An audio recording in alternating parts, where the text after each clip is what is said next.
me thank Stanley King, who is the director of the Madison Square Boys and Girls Club. I'm here with Melissa DeRosa to my right and Gareth Rhodes to my left. It's a pleasure to be back in Brooklyn. Spent a lot of time here. My grandparents are here. I'm from a mixed marriage in New York City. My mother was from Brooklyn. My father was from Queens. So I spent a lot of time here, and it's a pleasure to be back. And you'll understand why we're in Brooklyn in a moment. Let's talk about where we are today. Fact by fact across the morass, we're all trying to find our way through this. And following the facts are the way we have chosen to do it in the great state of New York. Facts today are good. The total number of hospitalizations are down. The rolling total is down.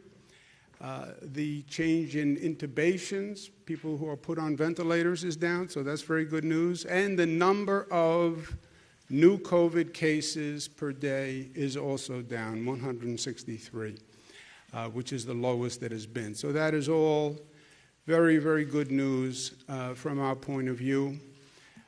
The relatively positive news is the number of deaths continues to decline, 74. This is always painful.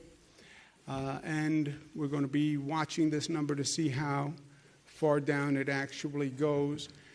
We have a large state, and the COVID virus tends to attack those who are seniors and those who have underlying illnesses, and will remain a cause of death for the foreseeable future, I'm afraid to say. But we want to get this number down as low as possible, and we're doing everything that we can to do that. We have the best hospitals, the best doctors, the best nurses. They're all working day and night, so we can take a little solace in the fact that we know we have done everything we can to help save those 74 lives. You can't always be successful, but you can always do the most that you can do, and that's what we're doing. And you see, again, the number of lives lost and how that number is coming down, so that is all good news. Yesterday I was in Washington, D.C., spoke to a lot of people. I met with the president, spoke to congressional members, spoke to Senate members to try to find out what was going on. This is my opinion, so it's worth what you pay for it, since you're not paying anything. I understand what states must do to work their way through this pandemic. The states are taking the lead in the responsibility. I understand that. I understand what governors must do. I am vice chairman of what's called the National Governors Association, so I work with governors all across the nation. And we talk about our responsibilities, and I feel good about what the states and what the governors are doing. My question is, what is Washington going to do, the federal government, because they have a role also in this? Yes, the states are in charge, and yes, the states are implementing their plans, but we need support from the federal government, and that's the role of the federal government. Washington has passed numerous pieces of legislation, and they've successfully bailed out big corporations. They passed pieces of legislation that have a lot of benefits for the rich and the powerful. Now the question is, what is Washington going to do in terms of passing legislation that helps working Americans, right? Police officers, firefighters, school teachers, hospitals, unemployed people, businesses that are struggling. How do we help them? How do we bring them up? And that's what states do and local governments do, and that's state and local government funding, and they have to provide that. Also, my opinion is Washington should, just for this once, end their proclivity to make every piece of legislation pork barrel legislation. I understand they have to get senators to vote for it, and they have to get House members to vote for it, but that doesn't mean they have to make it a gravy train of pork just to pass it. Maybe you can just pass a bill on the merits of a bill. How about that? Novel, but possible. This is supposed to be a specifically targeted piece of legislation to help restore the economy and repair the damage of the COVID virus. Well, then make the legislation about funding to repair the COVID virus. and you know where the COVID virus has been in this country, you know where it's wreaking havoc, you can count the number of deaths and where they are, you can count the number of positive cases and where they are. You look at the past legislation that came out of Washington and how they dispersed money, and you look at how they wound up making it a gravy train. And every state got a lot of money, local governments got a lot of money, and in many cases disconnected from the COVID virus and the COVID situation. If you take the total funding and you actually look at how much states got per positive COVID case, it's not even close. Some states got millions of dollars per COVID case. New York State, we got about $23,000 per case. New Jersey, we got about $27,000 per case. I understand they have to, quote unquote, buy votes on a piece of legislation. I also understand it's taxpayers' money. And theoretically, a legislator is there to do what's right, and not because that legislator was seduced with large amounts of taxpayer dollars, even though that state wasn't affected. I also think Washington has an opportunity to actually step up and to be smart for a change. They should be talking about revitalizing the economy, not just reopening the economy. I don't believe you just reopen the economy and it bounces back for everyone. I think it bounces back for the big corporations. I think it bounces back for the rich. I think it bounces back for the powerful. That's what happened after the 2008 financial crisis, the mortgage fraud crisis. The big banks that caused the crisis, they were fine just months afterwards. They took all that federal bailout money, they gave themselves bonuses. I remember I was the Attorney General of New York. I chased those corporations to put the bonuses back. But how about the small businesses that closed? How about the corporations that are going to lay off workers now? What's going to happen to them? How about all those blue-collar jobs that are not going to come back right away? All those little retail stores that are not going to come back right away? So it's not just about revitalizing, not just about reopening, it's about revitalizing. And it's about having a plan and a vision for the future. Okay, we went through this. What's the plan going forward?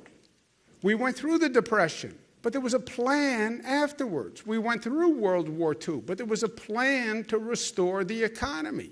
Where's the plan? Where's the vision? Where's the plan to say, yes, we went through hell, but heaven is on the other side, and we're going to rally and we're going to be better for this. BBB, build back better. We're not just going to return to where we were. We're going to be better than ever before. And to make sure that any of those corporations that took taxpayer money rehire the same number of workers. You hear these corporations now talking about, well, we're going to take this opportunity to restructure. We're going to get lean. You know what that means? That means they're going to lay off workers. That means they're going to boost their profits and their stock price by laying off workers and not rehiring people after the pandemic. Now, that's a corporation's right, but you don't have to subsidize that with government money, right? You shouldn't be giving them government cash, and then they lay off workers, and then the taxpayer has to pay unemployment for the workers they laid off. That would be a scandal, right? Well, if they don't stop it, it's going to happen here. And if they were smart, they'd finally rebuild the infrastructure in this nation, which they've been talking about for 30, 40 years, and they've never done. You want to put people to work, build airports, build bridges, put technology in education, put technology in healthcare, do the things you've talked about for 40 years, but the government was never competent enough to do. And also to Washington, after my conversations, so much of it is, well, here's our politics, here's our politics. Forget your politics, just put it all aside. There's a greater interest than your politics, and that's doing the right thing for this country and for your constituents, and stop the partisan attitude and the gridlock. Forget the red and the blue. We are red, white, and blue. We're all Americans. That's my opinion. Back to the facts. We're going to focus on the opening of New York City. We have reopened the other regions of the state. We divided the state into different regions because the state has dramatically different facts across the state. We're in New York City, one of the densest urban areas on the globe. We have parts of upstate New York, which are rural areas, which look more like the Midwest, and they had facts more like the Midwest. So we divided the state into regions and addressing the facts in each region. The other regions have all started reopening. New York City, where we had a much higher number of cases than anywhere else in the state, anywhere else in the country, than many countries on the globe. New York City is a more difficult situation. We were attacked in New York City by the coronavirus from Europe. I like to say that because people say, what do you mean the coronavirus from Europe? I thought the coronavirus was from China. Yeah, so did I. So did everyone. That's what we were told. The coronavirus was coming from China. What we weren't told was the coronavirus left China, went to Europe, January, February, and then came here from Europe. Oh, nobody told us. I know nobody told us. They say nobody knew. I don't know how nobody knew, but the cases came from Europe. January, February, March, 3 million people traveled from Europe to JFK and Newark Airport. Why did New York City have so many cases? Because 3 million Europeans came January, February, March and brought the virus, and nobody knew, and nobody told us. No fault of our own. There's nothing endemic to New York City. Yeah, we have density. But we're all watching China. We're looking to the West. And the virus came from the East. It came from Europe. And that's been documented now. So we were the hardest hit. But we're going to reopen as the smartest. And if you look at the curve in New York right now, you see our numbers are going down. You see the curve in many other states, many other parts of the country. You still have the curve going up. So we did get hit the hardest, but we learned. The state has a set of rules and metrics to reopen that apply to New York City just like they apply to every other region. Why? Because what is safe to reopen in Buffalo is the same standard that is safe to reopen in Albany or Long Island or New York City. I'm not going to open any region that I don't believe is safe. And we have different standards across the nation. Different states have taken different standards. You can argue about whether or not we should have different standards of safety in this nation. But that's above my pay grade. I can tell you in this state, there are no different standards of safety. What is safe to reopen is safe. And if it's safe for your family, it's safe for my family. And I wouldn't reopen an area that I didn't consider was safe for my family. That's my personal gauge. So it's the same all across the board with the same rules. Phase 1 reopening is construction, manufacturing, curbside retail by specific guidelines. The other regions have all hit Phase 1. New York City is yet to hit Phase 1, but that's what we are pointing towards. And then once you hit Phase 1, you continue to monitor the metrics. If all is good, you move to Phase 2 accordingly. But it is about the metrics. It is about rate of hospitalization, number of hospital beds, number of ICU beds, what's happening on the testing, what's happening on the symptoms that people are reporting, and you monitor those metrics, those facts, and you proceed accordingly. New York City, we have to make more progress on some of the metrics. We have to make more progress on what's called contact tracing, which is very important. After you test, whoever winds up positive, you trace back those contacts and you isolate.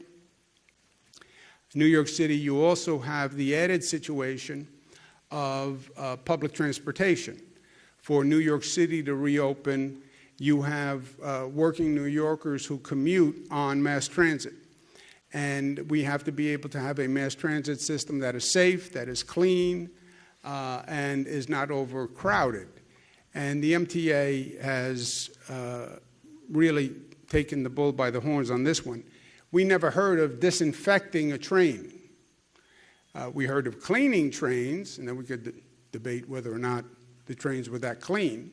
But to get them to a point where they're disinfected was a higher level, a higher standard than anyone ever dreamed of. They're now disinfecting every train and every bus on a daily basis. They're piloting the use of UV light technology to kill viruses in subway cars. So they're using the best science to get ready for this.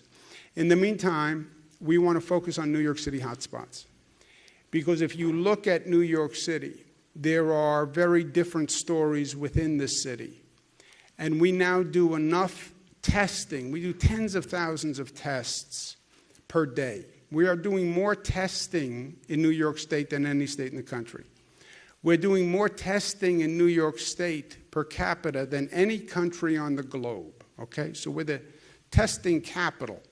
When you do that many tests, you can target exactly where people are getting sick and where those new cases are coming from. And you can look at that by neighborhood, by zip code, and what you see is more of the cases are coming from outer borough communities, more minority communities, lower income communities, new hospitalizations coming from people who are not currently working. They're not essential workers. They're communities where essential workers live, but they're not the essential workers. It's more from what we call community spread.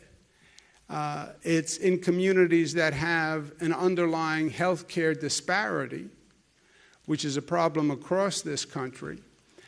Populations that have higher incidence of underlying illnesses, and lack of masks, social distancing, particularly with younger people. If you look at the testing results, for example, you have communities that have double the infection rate of the city in general. So the city in general is about 20% infection rate. You have communities that are literally more than double, 43% infection rate. Brownsville, Brooklyn, 41% infection rate. East Bronx, 38% infection rate. Soundview, Bruckner section of the Bronx, 38% infection rate. Hollis, Queens, my old neighborhood, 35% infection rate. Flatbush, Brooklyn, 45% infection rate. And that's why we're here today. You know these communities have a higher infection rate. You know the new cases that are being generated tend to come from these communities. Well, then target those communities, right? That's part of being smart. Get them help and get them help faster. And address the healthcare inequality that is underlying all of this. So bring in more diagnostic testing, more antibody testing, more PPE, more healthcare services for the underlying illnesses. That's where the comorbidities come from. Bring in more supplies and bring in more communication. We're doing all of the above. We're taking on the issue of inequality when it comes to healthcare, and we're going to take on the challenge of the most impacted communities in terms of COVID. We're working with Northwell Health Systems. Northwell is the largest health system in the state. It's a great organization, and they're going to bring more healthcare services to the impacted communities in New York City that we're talking about. We're up to now 225 testing sites. I just passed one on the way here today. Many of these testing sites are underused. We have testing sites, drive-through sites that can do 15,000 tests a day. They're only doing 5,000 tests a day. There is no cost to the test. It does not hurt. It is pain-free. I did the test on live TV, didn't flinch. It's just a nasal swab. There's no needle. You can go to the website coronavirus.health.ny.gov and find the site near you. Get tested. Get tested. If you have a symptom, get tested. If you were exposed to a person who was positive, get tested. It's no cost. It doesn't hurt. And there are sites literally everywhere throughout the city. We've delivered more than 8 million masks across New York City to public housing, food banks, churches, and homeless shelters. The masks work. They work. And we have to culturalize the masks. We have to customize the masks for New York to get New Yorkers to wear them. We're bringing 1 million additional masks today. And today I'm signing an executive order that authorizes private businesses to deny entrance to people who do not wear a mask or a face covering. I have been working to communicate this message about masks and how effective they are. They are deceptively effective. They are amazingly effective. And we've made them mandatory in public settings, public transportation, et cetera. But when we're talking about reopening stores and places of business, we're giving the store owners the right to say, if you're not wearing a mask, you can't come in. That store owner has a right to protect themselves. That store owner has a right to protect the other patrons in that store. You don't want to wear a mask? Fine. But you don't have a right to then go into that store if that store owner doesn't want you to. And we'll sign that executive order. And in general, more communication, more education about the availability and importance of testing, diagnostic testing, antibody testing, wearing the PPE, why social distancing makes sense, and communicating this to people. And my main job all through this has been communications. This was not a task government could ever accomplish. I knew that from day one. I know what government can do. I know what government can't do. Tell 19 million people in the state of New York that they have to stay home. Government can't do that. I can say it, but we'd have no way to enforce it. It's up to what people do. And people, especially New Yorkers, they're going to do what they want to do. They're going to do what's smart if you give them the information, if they believe you, if the information convinces them. But they're going to do what they're going to do. So my job from day one has been communicating the facts to people so people can make a smart judgment for themselves. So people had the information to protect themselves, to protect their family, to decide what was smart. That's my job as governor. That's what I've been doing. That's what I continue to do. I'm still trying to communicate to people how important it is to take tests and wear masks, etc. I have, at times, been frustrated that not everybody seems to get it. I have my 3 girls at home, as you know. Family keeps us grounded. You know, family always has a way of bringing you back to reality. My girls have been very good at telling me that when I raise the frustration of communication, they say, well, it's you, Dad. You're the one who's not communicating. They've had many helpful hints as to why I haven't been able to communicate effectively or to the level I would like to, that I'm not cool enough. I think I'm cool. Look, I'm wearing a cool mask. I don't have enough edge. One of them said I don't have enough edge to communicate effectively. So I'm trying different ways. They didn't like the state advertising. We're now doing different state advertising. But I understand that I need reinforcements and I need help in communication. especially when I'm in Brooklyn. Even though I'm half from Brooklyn, that doesn't matter when you're from Brooklyn. They want a full-fledged Brooklyn voice if they're going to listen to a Brooklyn voice of authority. So I'm going to bring in reinforcements to help us communicate that message, and I'm pleased to have them with us today.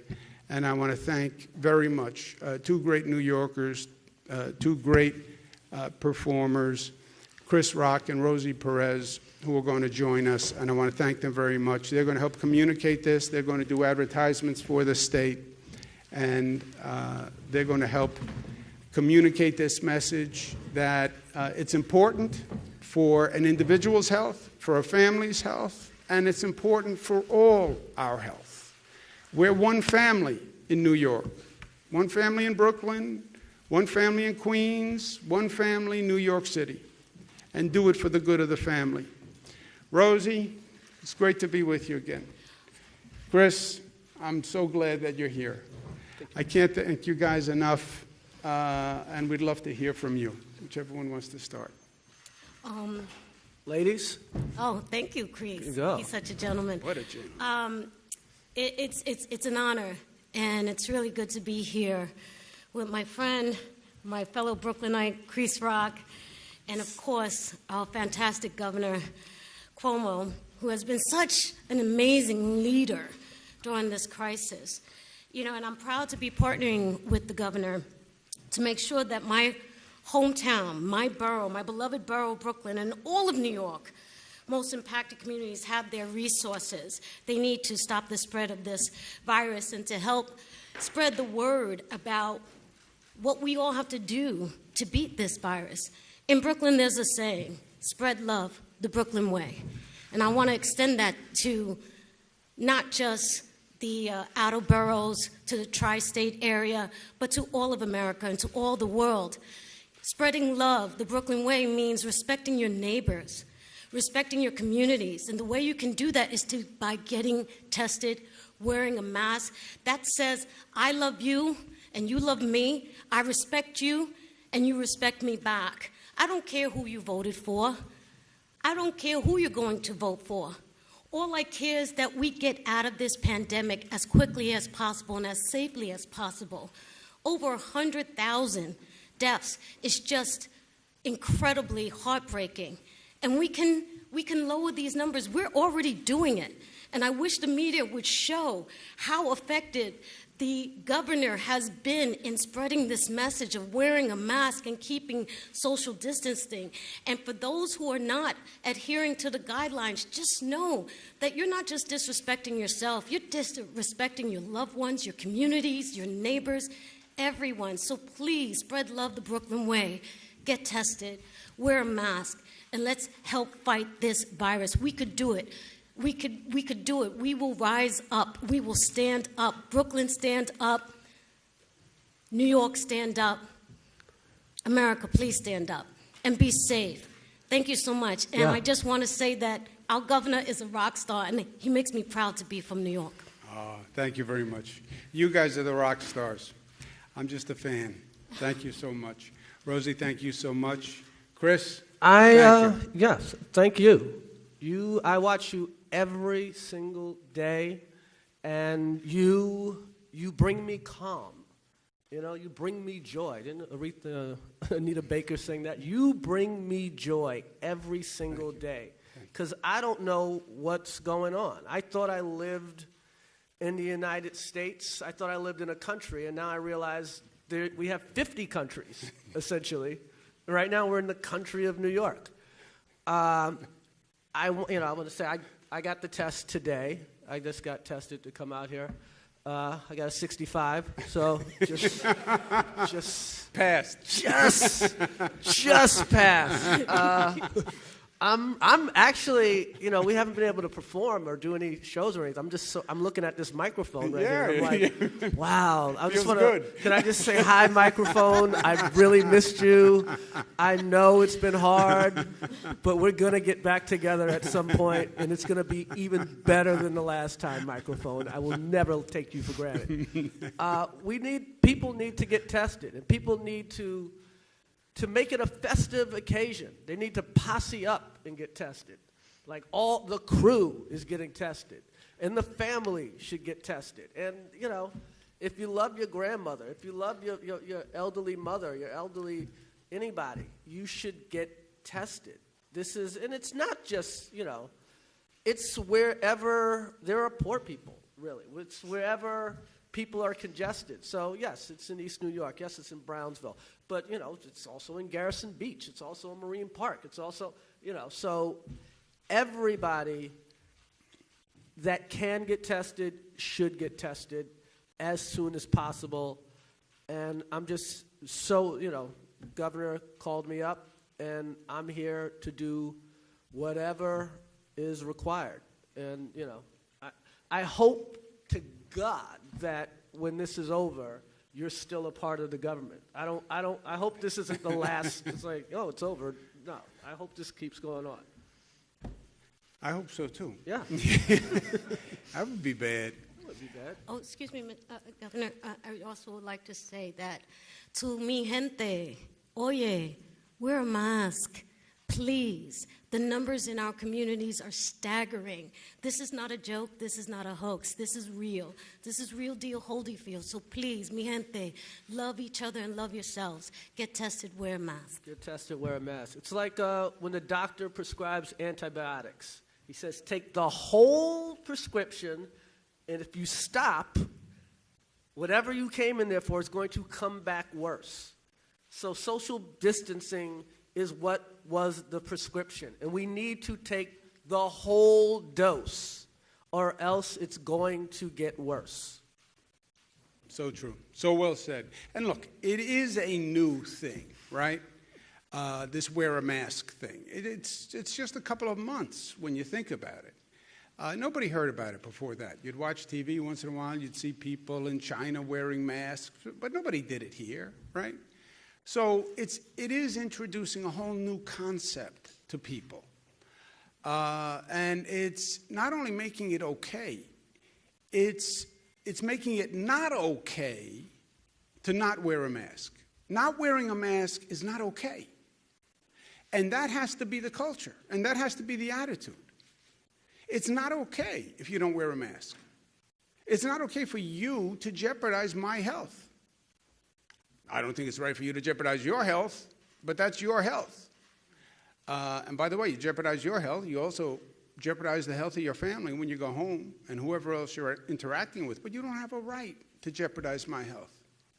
So it is, as Rosie said, it's respect, it's civic duty, it's humanity. It is New York. You know, New York is 19 million people who start with the premise we can all live together in a very close area, right? Part of that acknowledgement is we're going to respect one another, and we're going to respect each other's space. And we're going to respect each other's air to respecting each other's space, right? We're going to respect each other's air. Wear a mask. Thank you, Rosie. Thank you, Chris. Questions? Governor, I want to get the status on this bill the mayor is seeking regarding $7 billion he wants in borrowing. My understanding is, you probably know, the bill was laid aside by the Assembly. Is your sense that something can be negotiated here? Like, would you like to see the city come up with an austerity plan, perhaps enact the Financial Control Board to have some controls, or would you rather just not see this bill pass now? I haven't had any serious conversations with the legislature on it, but you'd have to have serious conversations, right? The first question is, how much aid do we get from Washington? That we're working on. That's why I was there yesterday. That's what I was making the point against state and local aid. What does the state get? What do the local governments get? What does the city get? After you find out what that fact is, what's the shortfall, and what are you going to do about it? Borrowing for operating expenses is a risky proposition, and it has to be done with caution, if at all. Because now you're really rolling the dice on future revenues. And the reason the state has to be concerned, and I think the Senate, I spoke to some senators, state senators, who frankly were very smart about this, and they were talking about the history. Look, we've been through this. When you have a local government that basically goes bankrupt, the state has to step in and then puts in a financial control board. We went through this with Erie County, where there's a financial control board. We went through it with Nassau County, where there's a control board. Yonkers, there's a control board. New York City, we went through this situation in the 70s, where New York City was basically bankrupt. The state had to step in. So first question is, how much money do we get from Washington? Hopefully they do the semi-responsible thing. But the second question is going to be, once you know what the Washington funding is going to be, how do you make up the shortfall? And there will be a shortfall. But that's a very serious conversation, because making up the shortfall is forcing you to estimate future revenues. When does the economy come back for New York City? 6 months, 9 months, a year, 18 months, 2 years? And that's a challenging conversation at best. So I don't know. I think the legislature and I think the Senate did the responsible thing. They would have to do it now. In other words, they're scheduled to go out of session, as you know. Presumably they could come back in September or earlier than that. Would you rather see it taken up then when we know what happens? Well, they want to know what happens with Washington because they're in the same position with the state budget, right? I haven't made any state budget decisions because I want to see what happens with the Washington funding before you get to step 2. Finish step 1, then go to step 2. What's my state budget going to look like? I can tell you what it looks like if I don't get funding from Washington. 20% cut on schools, 20% cut on hospitals, 20% cut on local governments. But let's see what happens with Washington. And we haven't done that with the legislature, so I think it's the same for the Nassau budget or New York City budget or Erie budget. Can you clarify exactly what is the guidance now to get tested? Is it asymptomatic and also symptomatic? And are you talking about antibody testing or the testing for when you're ill? And then can I ask you a second follow-up? Why wasn't the mayor here today? When was the last time you talked to him directly? Don't you think that getting on the same page with him would help clarify for New Yorkers what the guidance is towards reopening? Yeah, first we're on totally the same page because it's only one page. I don't know where you see different pages, right?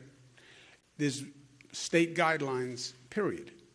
And that's it. So there's only one page. So you can't be on a different page when you only have one page. The mayor has his schedule. I have my schedule. I talk to him all the time. So, but there's only one page. And the guidance on testing, The guidance on testing is on the website, but it's now so broad. It's if you have any symptoms, which are basically flu-like symptoms, so if you cough, you sneeze, you have a fever, any symptoms, you were exposed to a person who was COVID, you're an essential worker, frontline worker, healthcare worker, you're going to be in a retail store where you may be open to the public, it's virtually open. Asymptomatic people are still not being recommended. Well, asymptomatic who, if you're an essential worker or you're at a retail store, then yes. You met the president yesterday to talk about infrastructure. One of the things that came up was the fast-tracking LaGuardia Air Train. Did you also talk about fast-tracking congestion pricing out of the USDOT? Not, why not? We've talked about that issue. I was talking about primarily job-creating activities yesterday. So LaGuardia Air Train would create jobs, also create an air train, which we need. The Cross Harbor Tunnels creates jobs, et cetera. So we were focusing on job creation. 2nd Avenue subway, which is in Manhattan, goes up 2nd Avenue. Congestion pricing we've spoken about a number of times. That's not necessarily a job creator, but it is very important for the city and the state, and it requires a federal sign-off that we're still waiting for. Federal sign-off yesterday, I mean, isn't that helpful on the capital program? I have spoken to him about that on previous occasions, but yesterday there was a discussion on different topics, which is job generation. In terms of the executive order, why the decision on the executive order? Are you concerned about conflicts that arise when a store owner says CPAP. Yeah. Yeah, you could have, it's New York. You can have a conflict if you say good morning, right?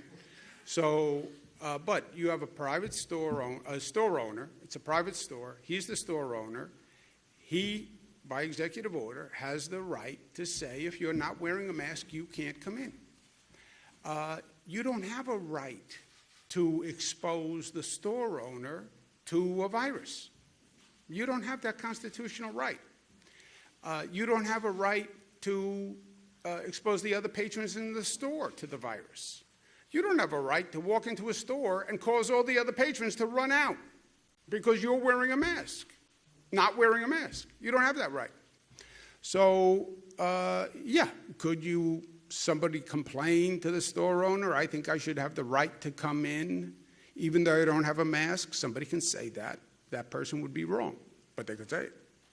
I have two questions. The first was, how much of a heads up will New York City get before we're reopening? Will it be like, all right, well, New York City will open in 2 days, for instance? And the other question is, do you have any thoughts on what's going on in Minneapolis right now? We talk to the city multiple times a day, so and we have one set of state numbers and guidelines and metrics, et cetera. So we're all watching the same numbers, et cetera. So there's no surprise because we're literally in constant contact. I think the situation was so disturbing and ugly and frightening. It was just frightening that a law enforcement officer anywhere in this country could act that way, especially after everything we've learned. Sometimes you say, you rationalize in your own mind, well, this is terrible, but we'll learn from it. How many times do we have to learn the same lesson? I mean, we went through it in New York. We had the Garner case in New York. It's happened all across the country. How many times do you have to learn the same lesson? And look, a prosecutor will do the case. I was a prosecutor. I was the attorney general. I don't prejudge a case. Maybe there are facts that I don't know. But I'll tell you, if I was a prosecutor, I would be looking at that case from the first moment, because I think there's a criminal case there. Does anyone want to add anything, Rosie, Chris? Governor, Luis? you said that you were waiting on clarity from the federal government for federal funding before making any decisions on state budget cuts. But as you wait, which could be a while, has the state taken any measures to control spending, whether it be hiring freezes, not renewing contracts, delaying payments? Yes, all of the above. All of the above. Look, whatever the federal government does, there's still going to be a shortfall, right? Well, let me take that back. Maybe the federal government becomes enlightened and responsible and actually funds the amount necessary to close the gap, which would be smart and right. But if they don't do that, there'll be a shortfall. We're preparing for a shortfall and reducing expenses all across the board. And just to add to that, the governor did do an order, and I believe it was at the end of March when everything first started happening. We did an across-the-board hiring freeze. We asked our labor brothers and sisters to forego the increases in their salaries that were guaranteed by their contracts, which they all agreed to do, and that includes the 2% increase for management confidential workers. So we have taken those steps.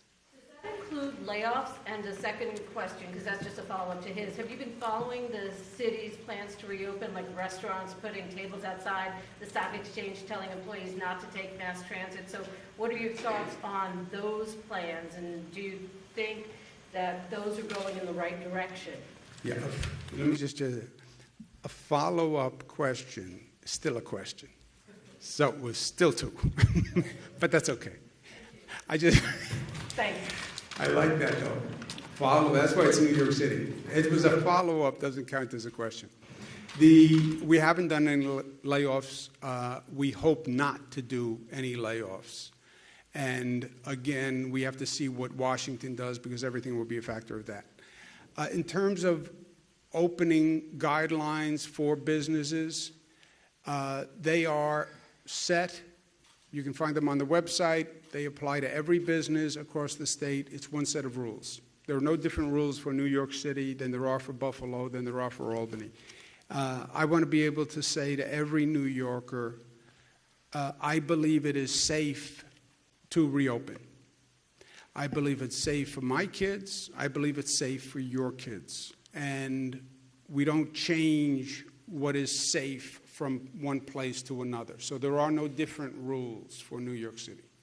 In public transit, is there a threshold that the MTA thinks of amount of riders that's safe? And what is the plan to reopen public transit? Temperature checks, reserved rides, and what will you do budget-wise without congestion pricing? Yeah, the budget is going to be a problem, but the federal government, part of the funding from Washington is for the MTA, right? That has nothing to do with congestion pricing. And the MTA is going to have a full reopening plan. Socially distancing on buses, subways is not really that possible. That's why the reopening is gauged to metrics on the drop in the virus, because you can't really say to people, the virus is still raging, get back on the subway, get back on the buses. But from the cleaning to the disinfecting to stopping the hours during the night, which for a few hours the disinfected trains, which I know was controversial, but I think it was right. Those trains have never been cleaner. I think we finally have homeless people getting the care they need rather than sleeping in subway cars, which is long, long overdue for every New Yorker, including for the homeless. So I think that was all very smart. And they'll have a full reopening plan ready to coincide with the economic reopening that we announced. Who didn't ask a question? Anyone didn't ask a question? Yes. The partnership with Chris Rock and Rosa Perez, what does that mean for New Yorkers, and what exactly are they going to be doing?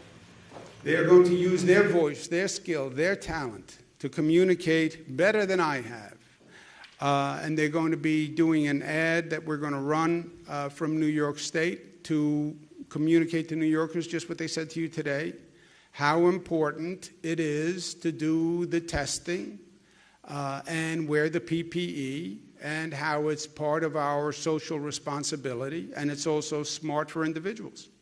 You want to add anything to that, Chris, Rosie? I would just like to say that in regards to his executive order that I'm so happy to hear about authorizing private small businesses to have someone leave if they're not wearing a mask, if we can have that precedent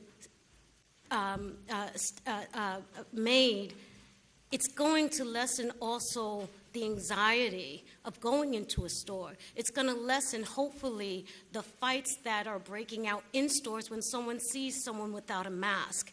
It's just, there's enough fear that's going around. And wearing a mask, like we've been stating, is not just about respecting you, yourself, or your community and your fellow neighbors, but it's also respecting the store owners, and it's also decreasing the anxiety, because what's coming out of this pandemic, what a lot of people don't talk about, what the governor does talk about, is also the mental illness ramifications of all of this. When you see people lose their temper inside the stores, it's just because everyone's on their last nerves.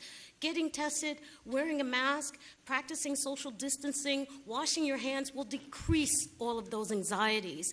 And giving the stores that authorization, I think I hope and pray that it's a positive step forward, so that we don't have to see these crazy YouTube and Instagram videos of people just losing their mind.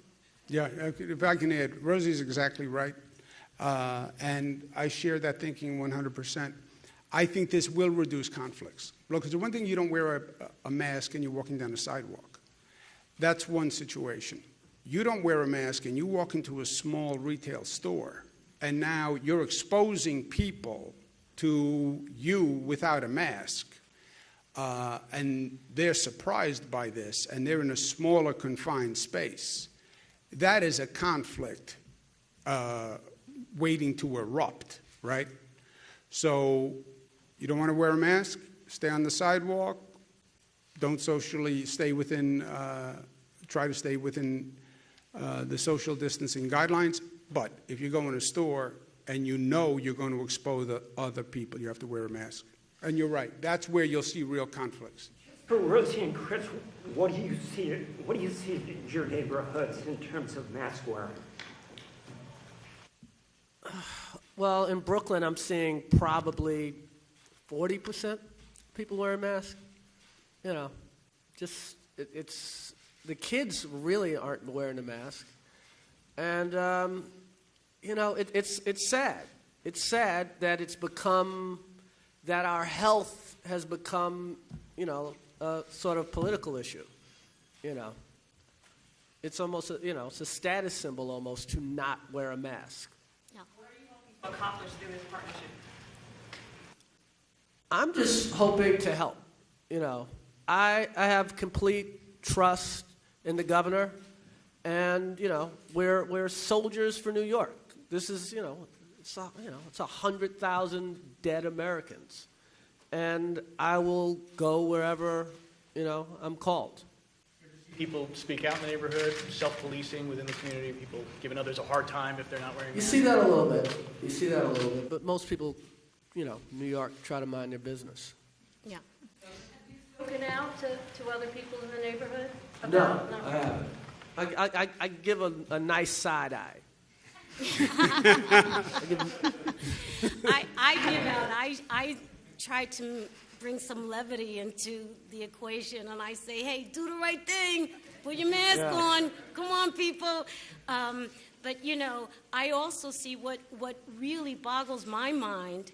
We talk about how the communities of color, communities of low income and poor, when you step into the communities that are affluent, where you see hipsters and yuppies walking around without a mask, I go, what is it? Is it arrogance?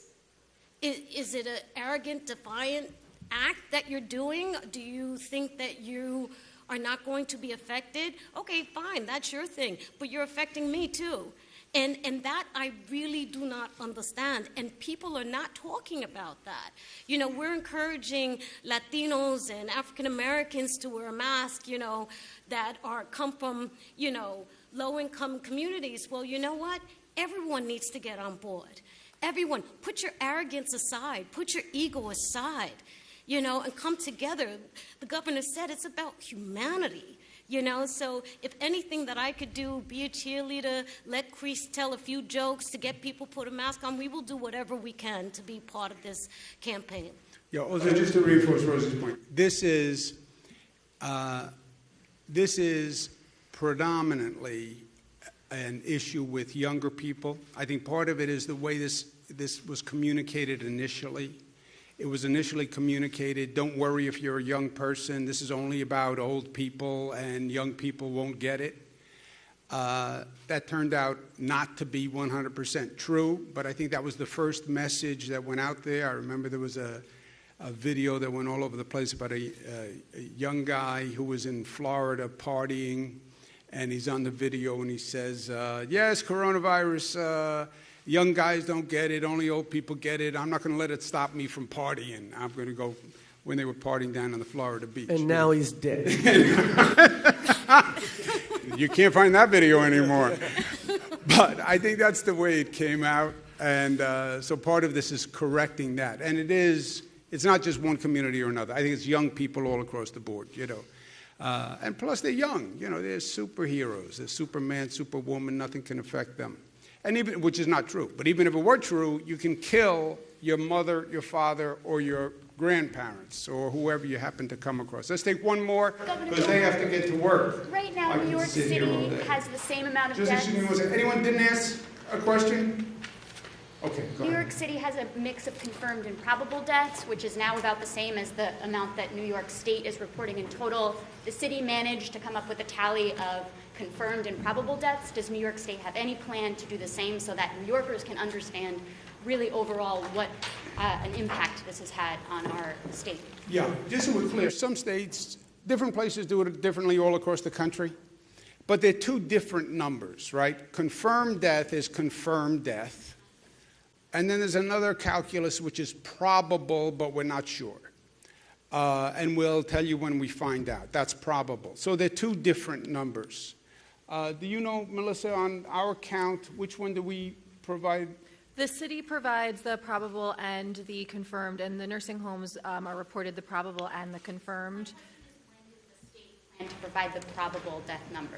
I'll have to check in with DOH about that. And I think it's only 10 states in the country are currently providing probable and confirmed. So as the governor said, this is an uneven accounting. Even when you look state to state, I think everyone needs to consider that when they're doing the state to state comparisons. But I'll check in with DOH and we'll get back to you. Yeah, because the probable, confirmed death means confirmed. I don't know what really probable means.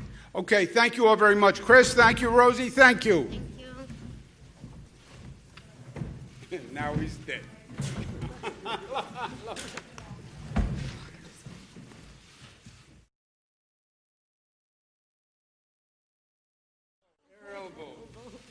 Let's take one picture like this.